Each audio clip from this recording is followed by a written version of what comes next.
கலைப்பீட மாணவருடைய செயலாளர், யாழ்ப்பாண பல்கலைக்கழகம். நாமல் இவ்வாறாக இந்த ஆர்ப்பாட்ட பேரணியை மேற்கொள்வதற்காக அமைந்த முக்கிய காரணங்கள் பல உள்ளன. அவற்றினை நான் இங்கு உங்களுக்கு முன்வைக்கிறேன். முதலாவதாக, யுத்தம் முடிவடைந்து 16 ஆண்டுகாலம் முடிந்த பிறகும் எமது தமிழ் அரசியல் கைதிகள் இன்னும் சிறைச்சாலைகளிலேயே வாடுகின்றனர்.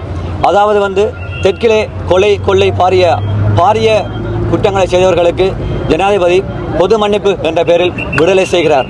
ஆனால் எமது இந்த 15 வருடமாக ஒரு இனத்தின் விடுதலைக்காக பாடுபட்டவர்களை அவர்கள் இன்னும் ஏன் விடுதலை செய்யவில்லை என்ற கேள்வி பல்கலைக்கழக மாணவர்களாகிய எங்களிடம் முக்கியமாக உள்ளது. அடுத்து வடக்கு கிழக்கு பிரதேசங்களிலே திட்டமிட்ட நில ஆக்கிரமிப்பு மற்றும் விகாரைகளை அமைத்தல், பௌத்த சின்னங்களை வைத்தல் போன்ற அதிகளவான செயற்பாடுகள் யுத்தத்திற்கு பிறகும் அதிகளவாக நடைபெற்று வருகின்றன. குறிப்பாக மட்டக்களப்பு தொடக்கம் யாழ்ப்பாணம் வரை இவ்வாறான இந்த விகாரைகளை அமைத்தல் மற்றும் பௌத்த சின்னங்களை நிறுவுதல் போன்ற அதிகளவான செயற்பாடுகள் நடைபெற்று வருகின்றன. அவையாவன மட்டக்களப்பில் மயிலத்தோடு மாதவன தொடக்கம், அடுத்து திருகோணமலையில் நிலாவளி பகுதி, அடுத்ததாக இப்போது கன்னியா பகுதியில் கிண்ணியா வெண்ணூருட்டு பகுதியில் அண்மையிலே அமைக்கப்பட்ட புத்தர் சிலை, இது போன்ற பல காரணங்கள். மற்றும் அப்படியே முல்லைத்தீவுக்கு வந்தால் முல்லைத்தீவிலே வெளியோய பகுதியிலே திட்டமிட்ட சிங்கள குடியேற்றங்களை அமைத்து வடக்கிற்கும் கிழக்கிற்கும் இணையே ஒரு விரிசலை உருவாக்கி சன விகிதாசார அடிப்படையிலே தமிழ் மக்களின் உரிமைகளை மறுக்கின்றனர்.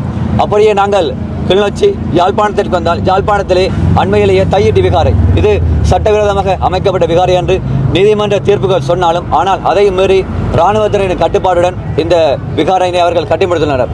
அது மட்டுமல்லாமல்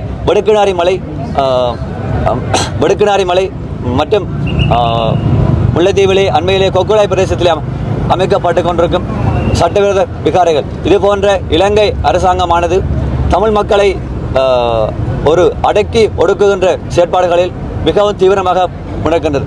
அதாவது தொல்லியல் திணைக்களம் என்ற போர்வையிலே இந்த அடக்குமுறை செயற்பாடுகளை தமிழ் மக்கள் மீது இந்த இராணுவமானது, இந்த அரசானது, இலங்கை அரசானது 78ஆம் ஆண்டு இந்த சுதந்திர தின விழாவிலும் அவர்கள் தமிழ் மக்களின் அடக்குமுறைகளை அவர்கள் நிறுத்துவதாக தெரியவில்லை.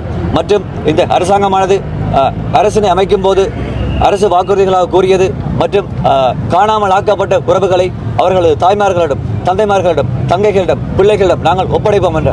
ஆனால் அந்த வார்த்தைகளை அரசாங்கம் வெறும் வார்த்தையாக மட்டுமே வைத்துள்ளது. ஜனாதிபதி கூறினார், அந்த தாய்மார்களின் ஓலம் இன்றும் என் காதுகளில் ஒலிக்கிறது. ஆனால் அந்த தாய்மார்கள் ஓலம் நான் ஆட்சிக்கு வந்த பிறகு அந்த ஓலம் எதையும் ஒலிக்காது என்றார். ஆனால் எமக்கான இந்த உரிமைகள் இன்னும் எம்மிடமிருந்து மறுக்கப்படுகிறது.